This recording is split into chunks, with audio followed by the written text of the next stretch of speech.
Com dramatização da rotina policial e a criação de um sentimento de aventura no combate ao crime, programas policialescos fazem uso de sensações cinematográficas, acompanhados de câmeras em perseguições, prisões em flagrante e interrogatórios.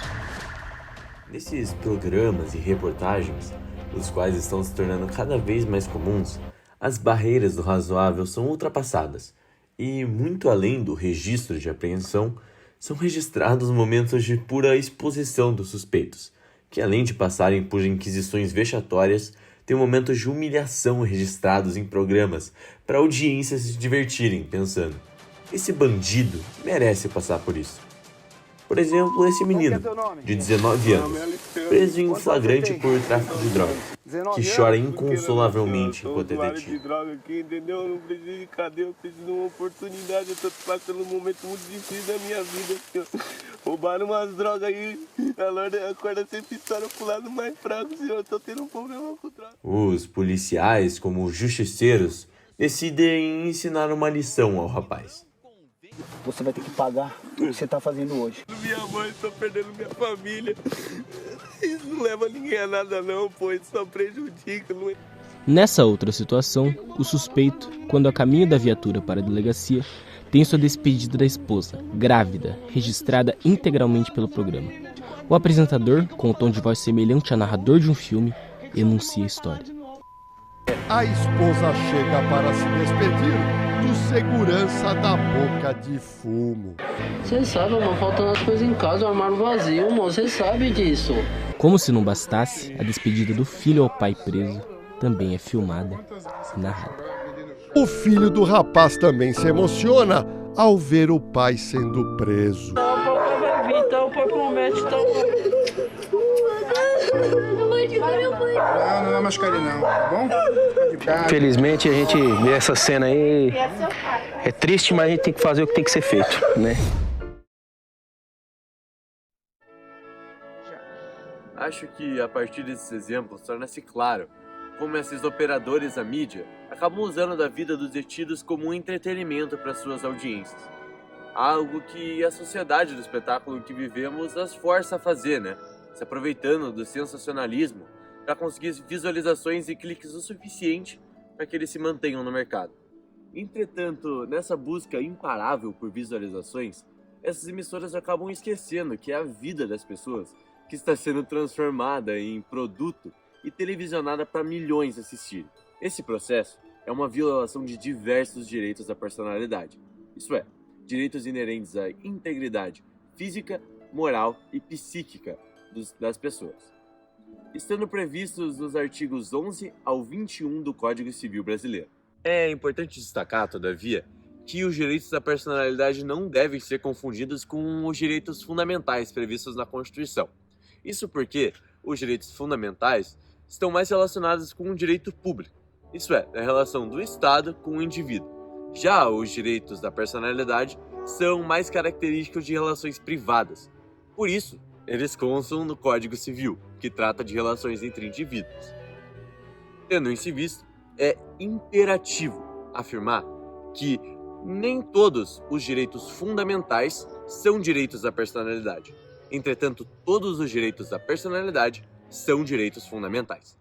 Agora, Breno, quais são esses direitos de personalidade feridos em programas como estes? Primeiro, vale destacar o direito à honra. No artigo 20 do Código Civil está descrito: a publicação, a utilização ou a exposição de imagem de um indivíduo pode ser proibida se lhe ferir a honra, a boa fama ou a respeitabilidade. O Código preza pela proteção da dignidade de todo cidadão brasileiro e evita a todo custo o opróbrio, isso é, o ferimento à honra.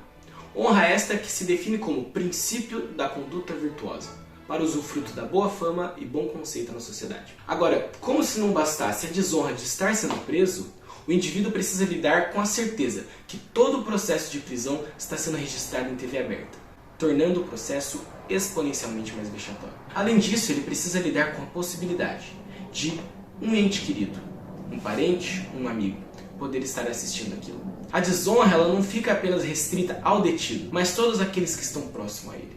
Um irmão, um cônjuge, uma mãe, assistindo o seu ente querido sendo exposto como criminoso para todo o Brasil. E não só isso, Yuri. Não só o direito à honra dessas pessoas é violado, mas também o seu direito à imagem. Voltando agora ao artigo 20 que você acabou de citar. Ele prevê a proteção da exposição da imagem, especialmente em casos como esse, em que os indivíduos são usados claramente, sem sua autorização, para fins comerciais.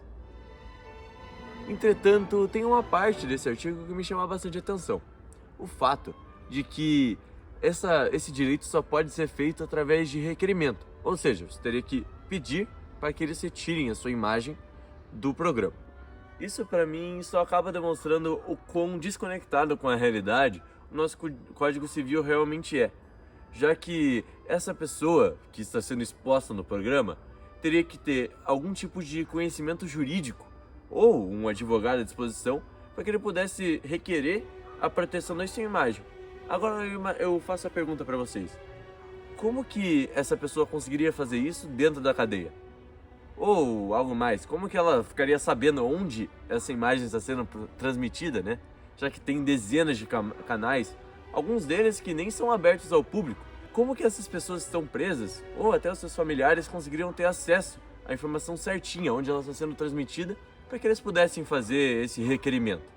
Ou seja, para que a lei fosse cumprida da forma como ela está transcrita, seria necessário que esses detidos tivessem algum tipo de conhecimento jurídico, um advogado para auxiliá-los nesse caso, e acesso à transmissão na qual a sua imagem está sendo exposta. Isso, para mim, parece ser muitos empecilhos para que a justiça fosse feita. Agora, pensemos um pouco. O fato desses indivíduos serem delinquentes tira deles a personalidade de cidadãos? Já temos todo um aparato legislativo penal feito justamente para punir de forma adequada e racional qualquer forma de insubordinação à lei, para evitar assim qualquer forma de vingança passional na força das emoções. Agora, com esses programas policialescos, é alimentado um sentimento na população de justiça feita com as próprias mãos. Porque agora, além da sanção da pena feita pelo legislativo, agora existe um toque a mais de crueldade. A exposição, a humilhação, o achatamento de suspeitos em TV aberta. Eu não venho aqui dizer que eles não são culpados e também não venho dizer que eles são culpados. Mas gostaria de trazer um princípio não do Código Civil, mas da Constituição Federal. Artigo 5º, inciso 57. Ninguém será considerado culpado até o trânsito em julgado de sentença penal condenatória. Todo indivíduo é inocente até que se prove o contrário. Esse trabalho ele tem a função de fazer com que você, telespectador, tenha um pensamento crítico. Até que ponto a liberdade de imprensa, a liberdade de expressão desses programas não estão ferindo um princípio não só do Código Civil, mas constitucional? A exposição do flagrante, da perseguição, de interrogatórios vexatórios, da exposição de possíveis provas em TV aberta. Até que ponto esses programas não estão induzindo a população a um pré-julgamento? Não estão pintando esses suspeitos como culpados muito antes, talvez, deles entrarem em tribunal? Exatamente, Yuri.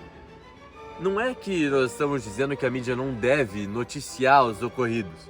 Entretanto, há uma margem bem grande entre noticiar e humilhar. É aquela velha história. Não é porque a liberdade de imprensa existe que ela tem o direito de se sobrepor e violar o direito dos outros indivíduos. Isso porque, apesar de eles serem criminosos, essas pessoas continuam sendo humanas, né?